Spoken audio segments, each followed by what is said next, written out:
Hello friends, very good evening to all of you.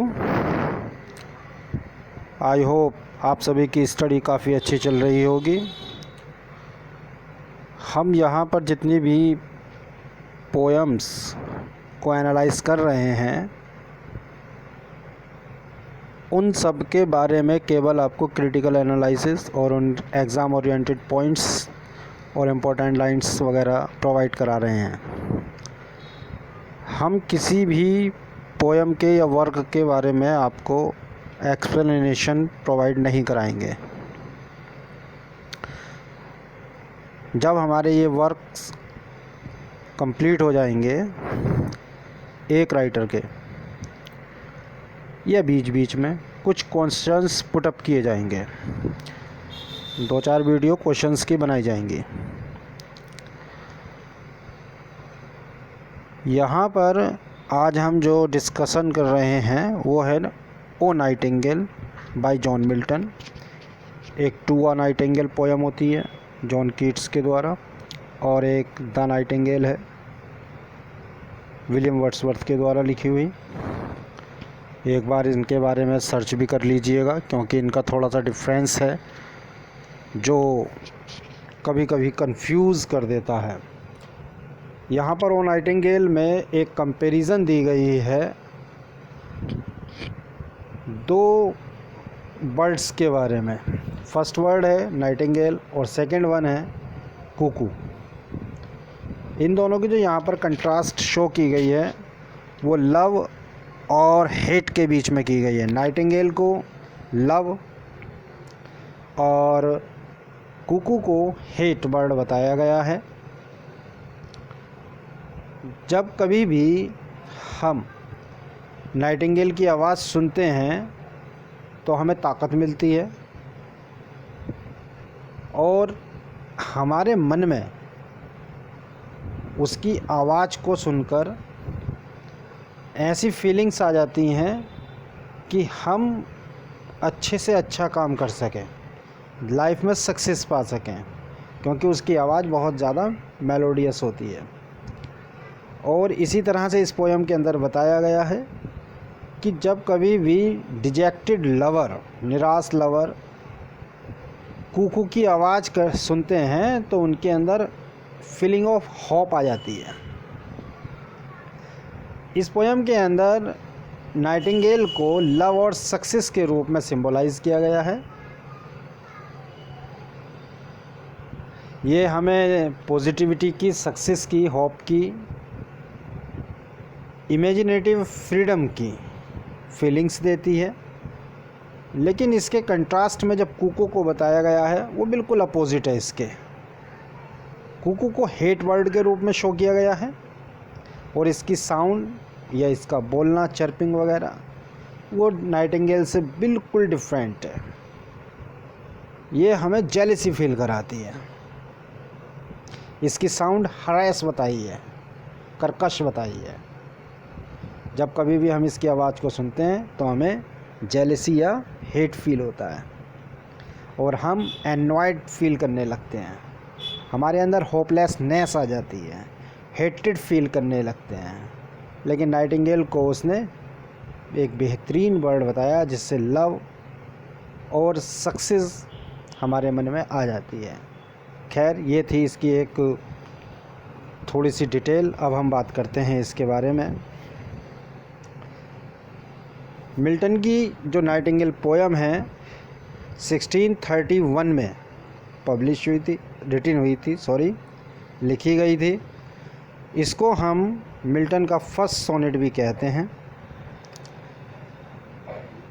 और it present a contrast between two birds, nightingale and Kuku.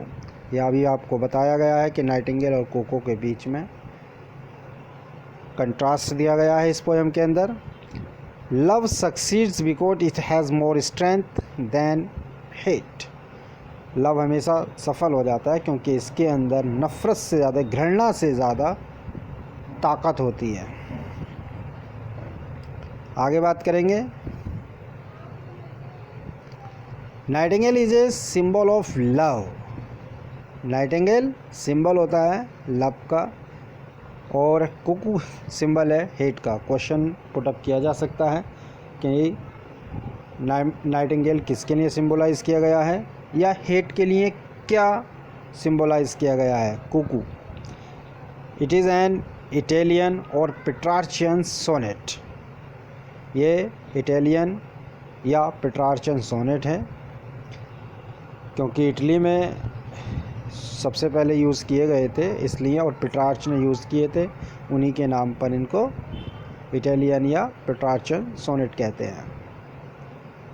एक बार question भी put up किया जा चुका है कि शेक्सपियरियन सोनेट, पेट्रार्चियन सोनेट कि इनकी राइम क्या है, क्या क्या डिफरेंस होता है, क्वेश्चन पूछा जा चुका है। शायद 2021 में भी आया था और उससे पहले भी पुटअप किया गया है। तो यहाँ पर पेट्रार्चियन सोनेट की राइम दी हुई है ओ नाइटिंगेल की A B B A C D. कुछ लोग इसे अब्बा अब्बा सी डी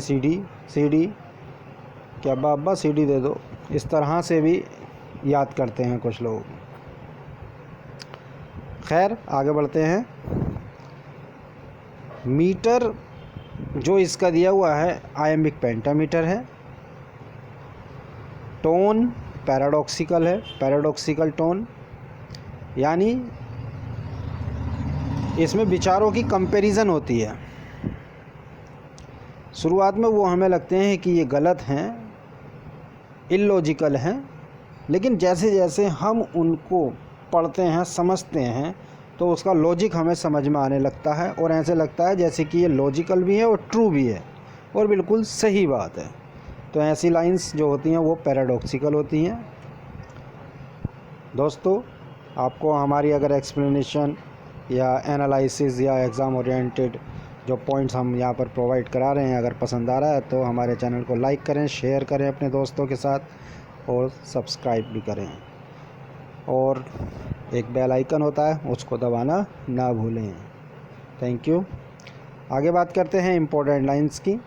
इम्पोर्टेंट लाइंस हैं, फर्स्ट लाइन जो इस पोएम की फर्स्ट लाइन है, O nightingale that on yon bloomy spray. O nightingale से ही पता चल जाएगा कि इस पोएम की है और शुरुआत में ओ नाइटिंगेल ही लिखा हुआ है और इससे स्प्रे से भी पहचान कर सकते हैं। नेक्स्ट है thou with hope fresh hope the lovers heart dost fill while the jolly hours lead on propitious May। Thou with fresh hope, ताज़ा उम्मीदों से, the lovers heart doth fill, तुम लवर्स का दिल भर देती हो, while the jolly hours lead on propitious May, जबकि जब मई का महीना होता है इतना कर्कश वाला, उसमें भी तुम खुशी के घंटे समय दे देती हो। ये यहाँ पर उसने नाइटिंगेल के लिए कहा गया है, नाइटिंगेल के द्वारा यहाँ पर बताया गया है ये बात। ये थी हमारी आज की एनालिसिस ओ नाइटिंगेल की। इसी के साथ साथ नीचे कुछ क्वेश्चंस हैं। Question number 1, whom did Sound of Nightingale give hope? Whom did Sound of Nightingale give hope? ये क्वेश्चन नंबर 1 है, ये आपको बताना है। क्वेश्चन नंबर 2 है नाइटिंगेल इज़ नोन एज, किस टाइप की वर्ड के रूप में नाइटिंगेल के लिए इसके अंदर सिंबलाइज किया गया नाइटिंगेल को। ये थी आज की हमारी ओ नाइटिंगेल पोएम। दोस्तों, आपको हमारा एनालिसिस अगर पसंद आ रहा है तो आप हमारे चैनल को सब्सक्राइब करें, बेल आइकन भी दबाएं ताकि जैसे ही हम वीडियो अपलोड करते हैं आपको तुरंत नोटिफिकेशन मिले। Thank you very much. हमारा वीडियो कैसा लग रहा है एक बार कमेंट्स में भी बता सकते हैं। Thank you.